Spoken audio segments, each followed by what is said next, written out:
Excellencies, heads of state and government, Excellency, Secretary General of the United Nations, Excellency, Madam Chairperson of the African Union Commission, former heads of state and government, distinguished government officials from around the world, esteemed guests,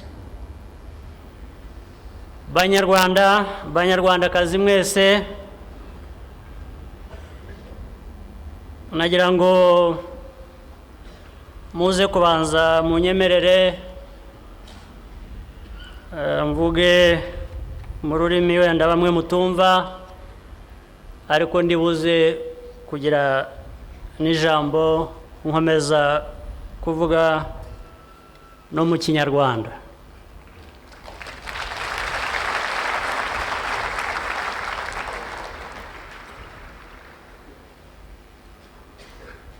For our distinguished guests, I don't have enough words to express my appreciation to all of you who have come from near and far to be with us on a day as important as this. I also thank all of those who have stood with us in Rwanda's incredible journey of rebuilding. We are gathered here to remember those who lost their lives in the genocide and comfort those who survived. As we pay tribute to the victims, both the living and those who have passed, we also salute the unbreakable Rwandan spirit to which we owe the survival and renewal of our country.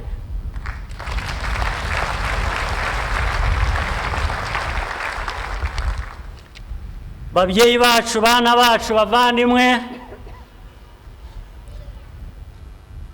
mwese mwarokotse,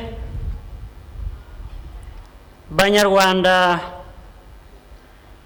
mwanze kwitabira no gukora amarorerwa yabaye mu mateka yacu, n'abo bose bicujije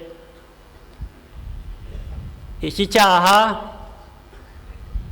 nimwe mwikoreye umutwaro uremereye w'amateka yacu. Twiyambaje ubutabera mu buryo bushoboka bwose.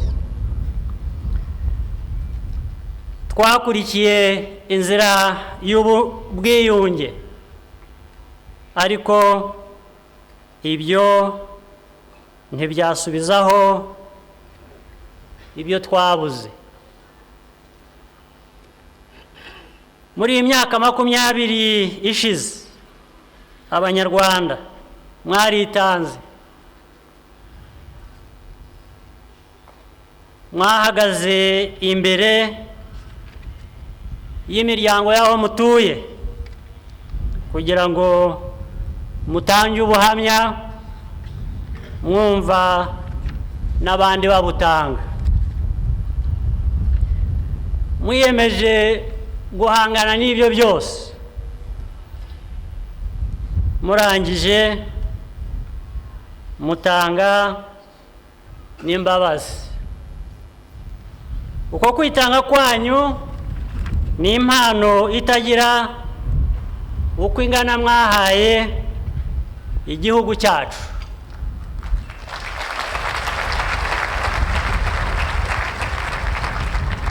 Ni n'imbuto yavuyemo u Rwanda rushya. Ndabashimira. Ndabashimira kuko ubumuntu no gukunda igihugu byanyu byarenze akababaro n'agahinda mwari mufite. Mwarakoze cyane.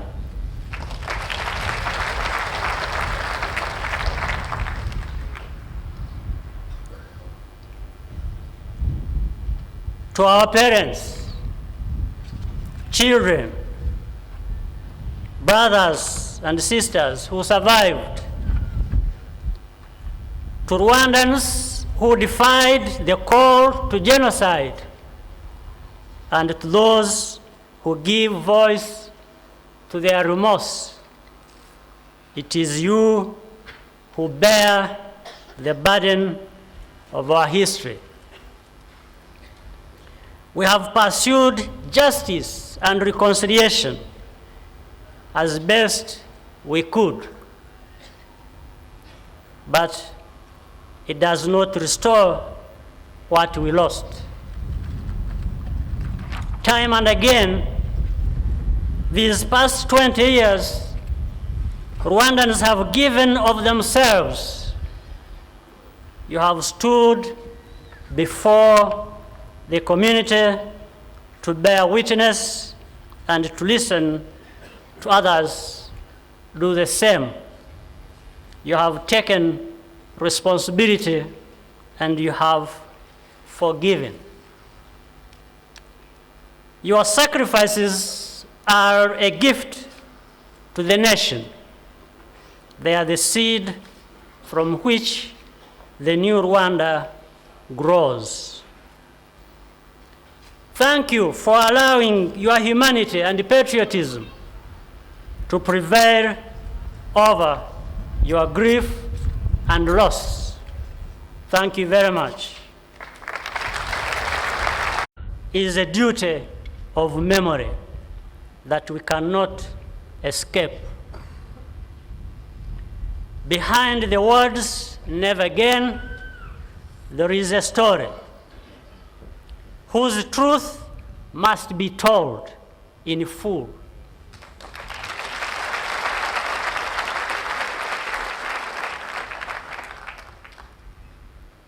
No matter who you are and how uncomfortable.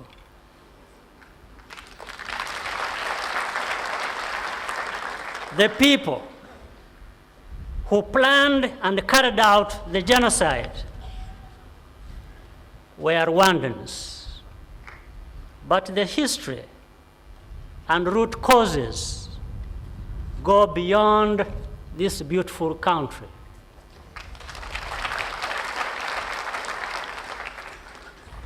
This is why Rwandans continue to seek the most complete explanation possible for what happened. We do so with humility as a nation that nearly destroyed itself, but we are nevertheless determined to recover our dignity as a people.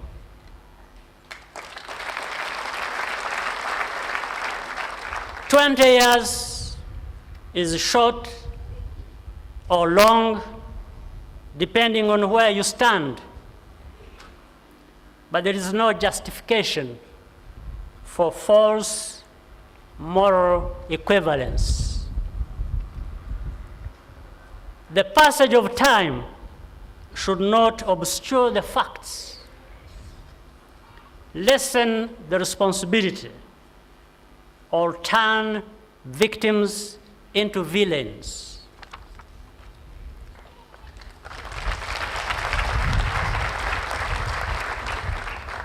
People cannot be bribed or forced into changing their history,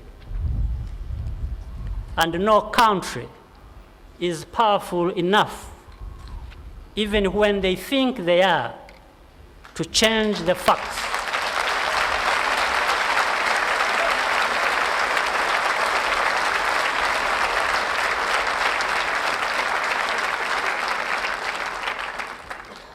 After all, les faits sont têtus.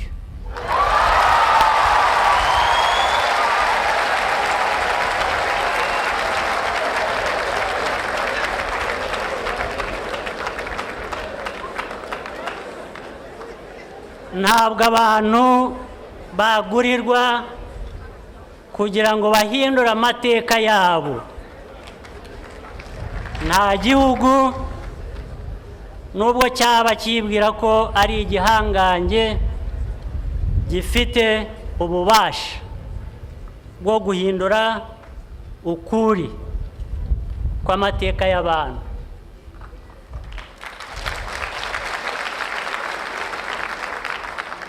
Erega n'ubundi ukuri ntiguhinduka, guca mu ziko ntabwo gushya.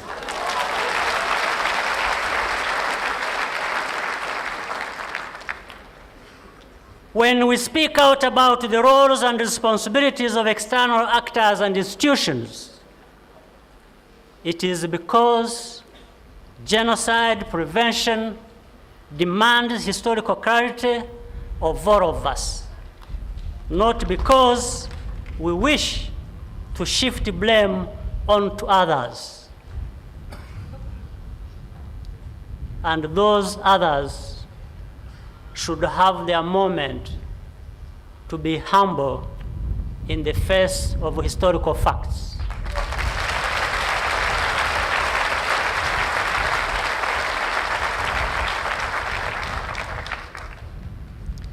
All genocides begin with an ideology, a system of ideas that says this group of people here, they are less than human and they deserve to be exterminated. The most devastating legacy of European control of Rwanda and in the wider context of Africa was the transformation of social distinctions into so-called races. We were classified and dissected, and whatever differences existed were magnified according to a framework invented elsewhere. The purpose was neither scientific nor benign, but ideological, to justify colonial claims to rule over and civilize supposedly lesser peoples. We are not.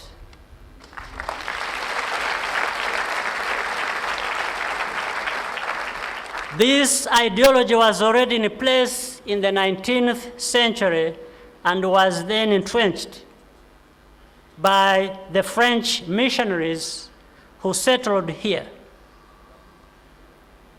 Rwanda's 2,000 years of history were reduced to a series of caricatures based on Bible passages and on myths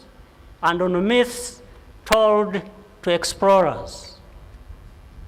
The colonial theories, or the colonial theory of Rwanda, of Rwandan society, claimed that hostility between something called Hutu, Tutsi, and Twa was permanent and necessary.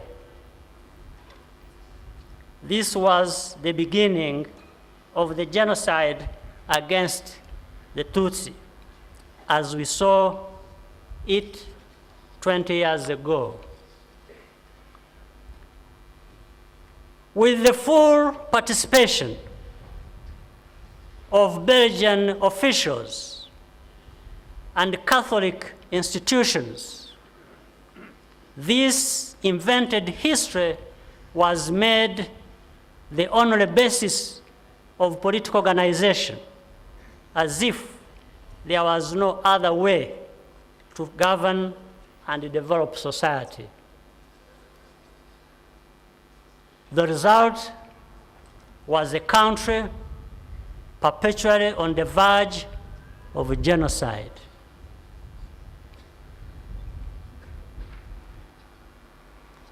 However, Africans are no longer resigned to being hostage to the world's low expectations. We listen to and respect the views of others, but ultimately, we have got to be responsible for ourselves.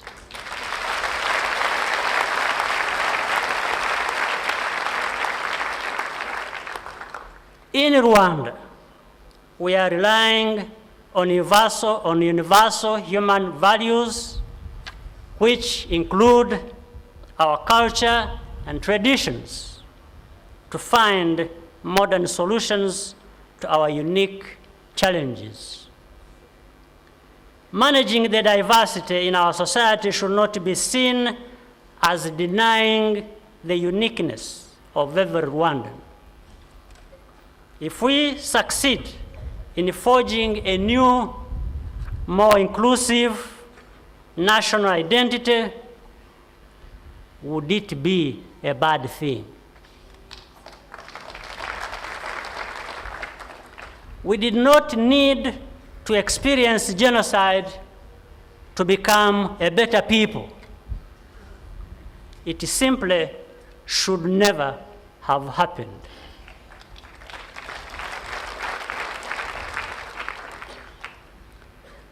Kumenya uko tuyobora umuryango nyarwanda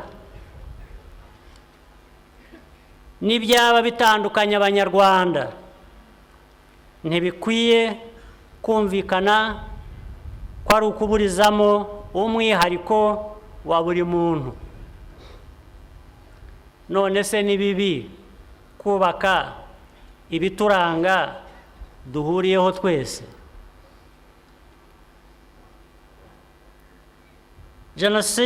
Genocide yakorewe Abatutsi ntiyari ngombwa kugira ngo tube abantu beza n'igihugu cyiza. Ntabwo yagombaga kuba na rimwe. No country in Africa or elsewhere ever needs to become, quote unquote, another Rwanda. But if a people's choices are not informed by historical clarity, the danger is ever present. This is why I say to Rwandans, let's not get diverted. Our approach is as radical and unprecedented as the situation we faced.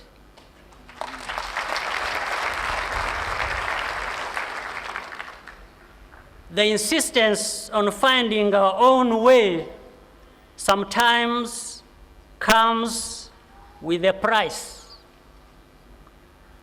Nonetheless, let's stick to the course.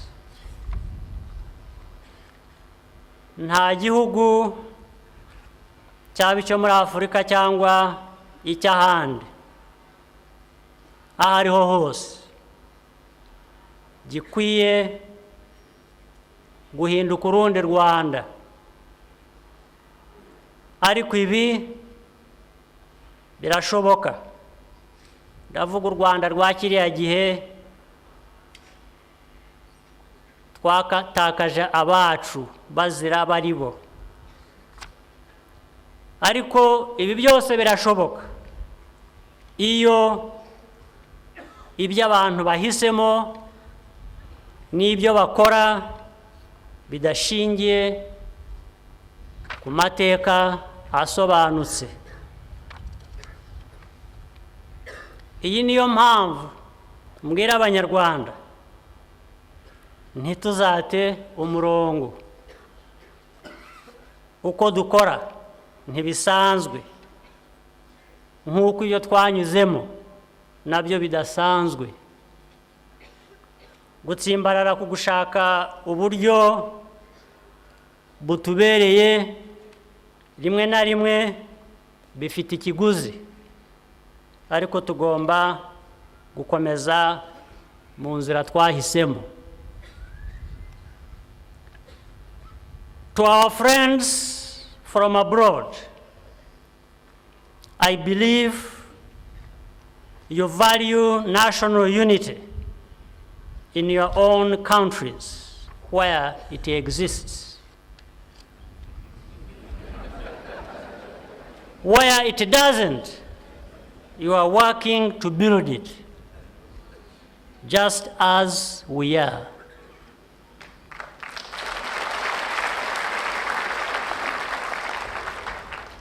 We ask that you engage Rwanda and Africa with an open mind, accepting that our efforts are carried out in good faith for the benefit of all of us.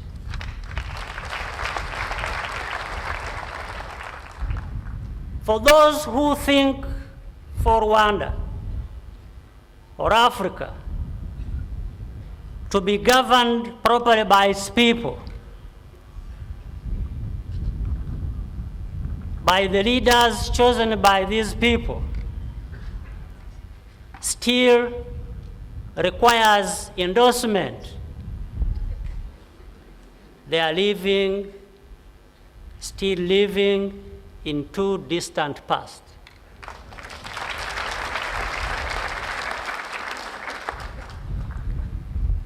We want you to know that we appreciate your contributions, precisely because we do not feel you owe us anything.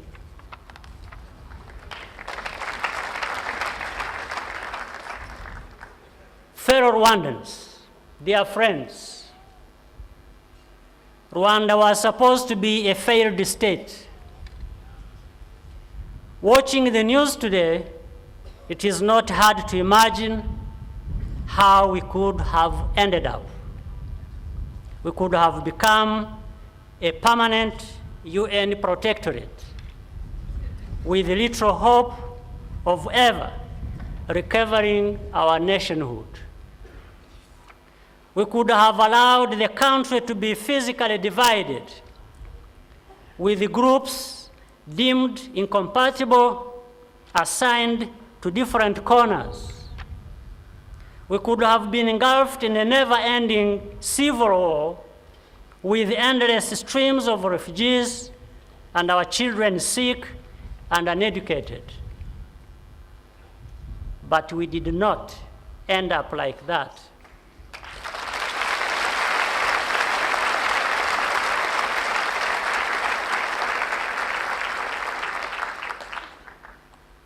What prevented these alternative scenarios was the choices of the Rwandan people. Hari benshi bibwiraga ko u Rwanda rutashobora kongera kubaho nk'igihugu, ariko siko byagenze. Icyabujije ibi byose kuba ni ubushake bw'Abanyarwanda, kandi nibyo twahisemo. After 1994, everything was a priority, and our people were completely broken. But we made 3 fundamental choices that guide us to this day. Choice one, number one. We chose to stay together.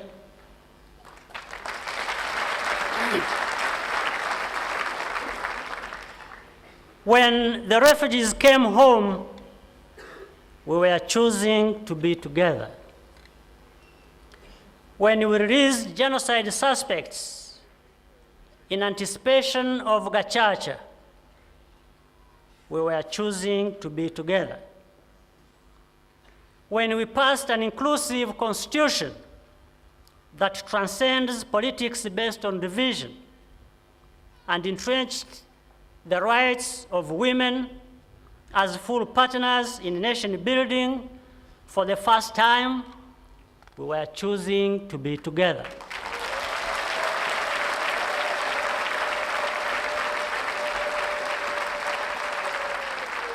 When we extended comprehensive new education and health benefits to all our citizens, we were choosing to be together. Choice number two. We chose to be accountable to ourselves. When we decentralized the power and decision-making into the towns and hills across the country, we are being accountable. When we work with the development partners to ensure that their support benefits all our citizens, we are being accountable. When we will award scholarships and appoint public servants based on merit without discrimination, we are being accountable. When we sanction an official, no matter how high-ranking, who abuses their power or engages in corruption, we are being accountable.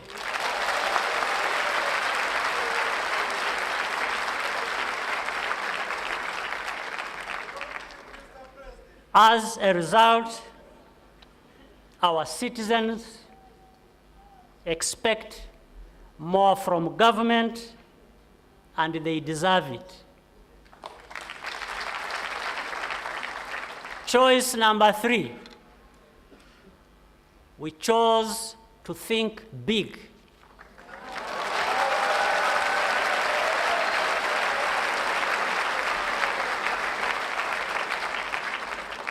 When Rwandans liberated our country, we were thinking big. When we created Rwanda's Vision 2020 and committed to meeting our development goals, we were thinking big.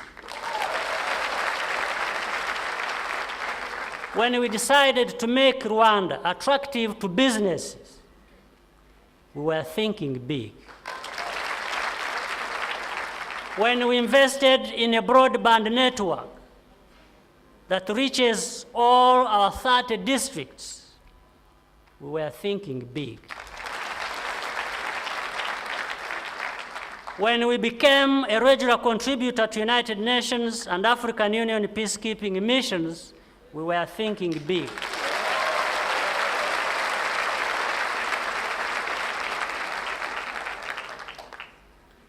There is more hard work ahead of us than behind us. But Rwandans, we are ready.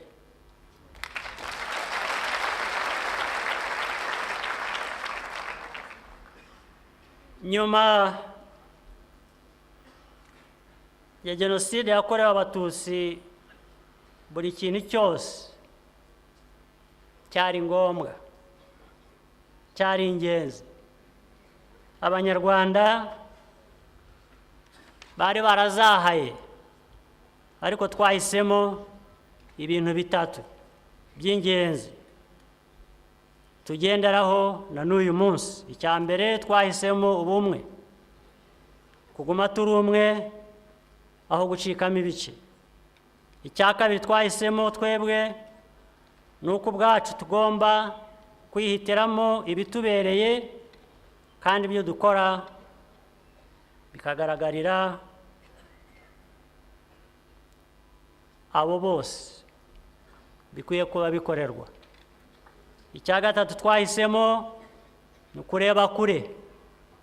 Birashoboka ko duhora twazakora n'amakosa nk'uko n'ibindi bihugu biyakora.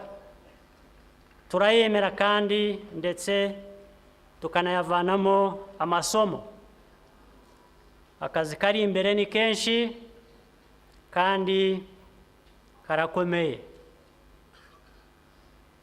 karuta n'ako turangije, ariko Abanyarwanda twiteguye neza gukomeza akazi keza.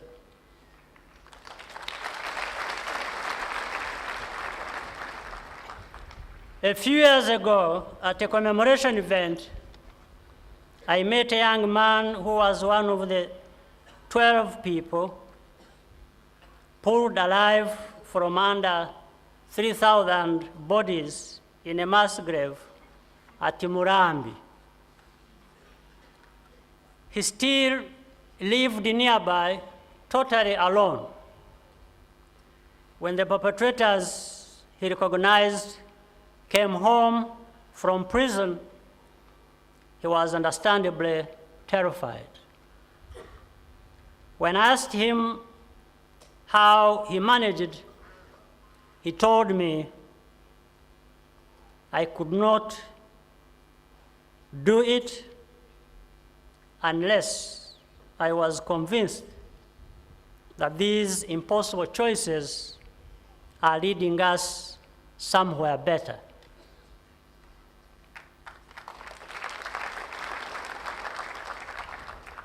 20 years ago, Rwanda had no future, only a past. Yet, as Fidel told us just now, the one who gave testimony earlier,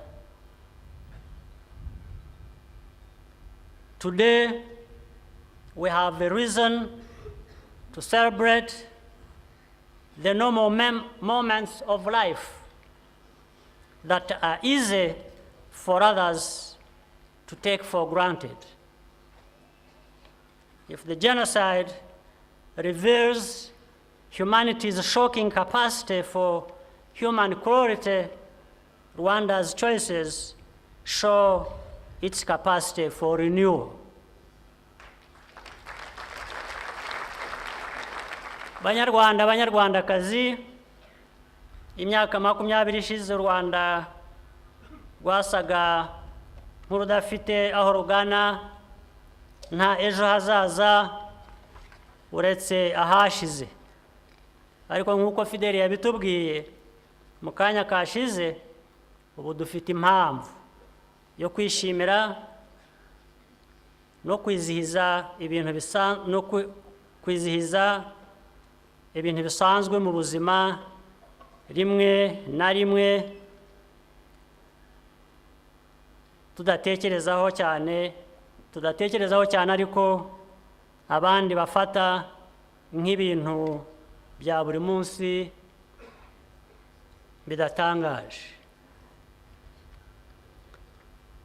Genocide yagaragaje ubugome ndengakamere abantu bashobora kugira, ariko ibyo twahisemo n'ibyo twakoze byatweretse ko abantu bafite ubushobozi bwo gukora ibyiza bakubaka igihugu gishya.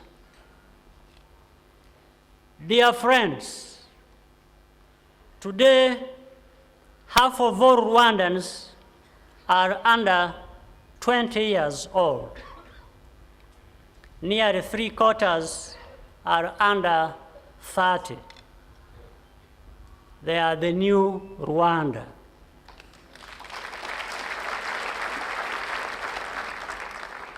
Seeing these young people carry the flame of remembrance to all corners of the country over the last 3 months gives us enormous hope. We are all here to remember what happened and to give each other strength. As we do, we must also remember the future to which we have committed ourselves. Banyarwanda, Banyarwandakazi, twaje hano kwibuka ibyabaye no gushyigikirana. Mu kubikora, hari ikindi tugomba kwibuka.